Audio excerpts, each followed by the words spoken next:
Et donc? Ok. Ah ouais! Oh, ça devait pas être simple, dis donc. T'es pas d'accord, Aline? Comment dire, j'ai pas tout compris. Mais oui, elle explique que quand elle était mascotte aux Jeux de Vancouver en 2010 au Canada et qu'elle devait passer d'un site de compétition à l'autre, elle se perdait tout le temps. C'est vrai que le lieu des compétitions de ski et de bobsleigh à Whistler, c'était à plus de 120 km du centre-ville. À Vancouver, il y avait les compétitions de curling, de patinage artistique et de hockey sur glace. Et puis il y avait même un 3e site pour le patinage de vitesse. Heureusement que t'avais ce plan, Miga. Mais j'y pense, 2010, ça peut intéresser les archives. Attention à ne pas trop l'habiller. Mais bien sûr.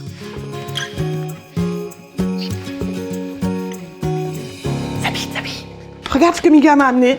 Avec Aline, on s'est dit que ça ferait bien avec tous tes papiers. Et en plus, moi je suis sûre que t'en as pas un comme ça.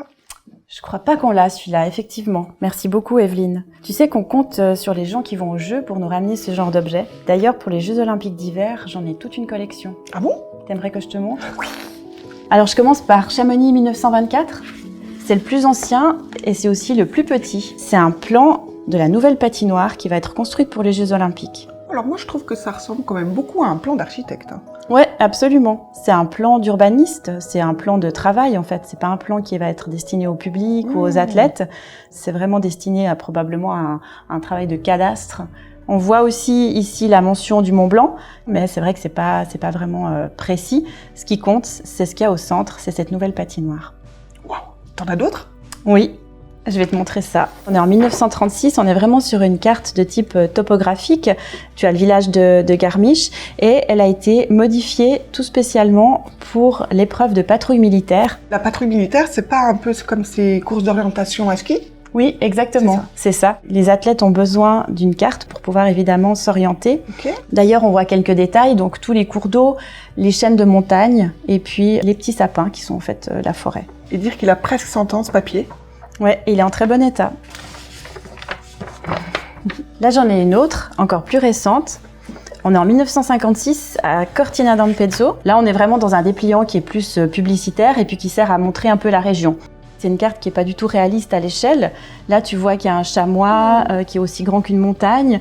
Par contre, ça donne une image presque un peu enfantine comme ça du paysage. Et puis, c'est quelque chose d'assez joli en fait. Moi, je l'aime bien celle-là. Mais c'est vrai, Evelyne, que les plans, ça raconte plein d'histoires, y compris l'évolution des villages olympiques. Je vais te montrer. On est à Saint-Moritz en 1948. C'est un dépliant de type un peu touristique. Ça ressemble un peu au plan qu'on reçoit quand on va faire du ski. Exactement, c'est un plan des pistes. Ce qu'on peut voir ici, c'est que Saint-Moritz, ça reste encore un petit village. Et là, Sapporo, 1972. Je suis pas sûre que c'était une carte qui était destinée à être transportée dans la poche, mais j'imagine qu'elle était plutôt destinée à être punaisée à un endroit bien visible. Il y a la ville de Sapporo qui est là, donc on voit déjà un éclatement du site olympique. Ce qu'on remarque aussi en 1972, c'est l'apparition des pictogrammes. Et là, 1998, donc Nagano. Ce qu'on voit, c'est la carte ici de Nagano, donc la ville.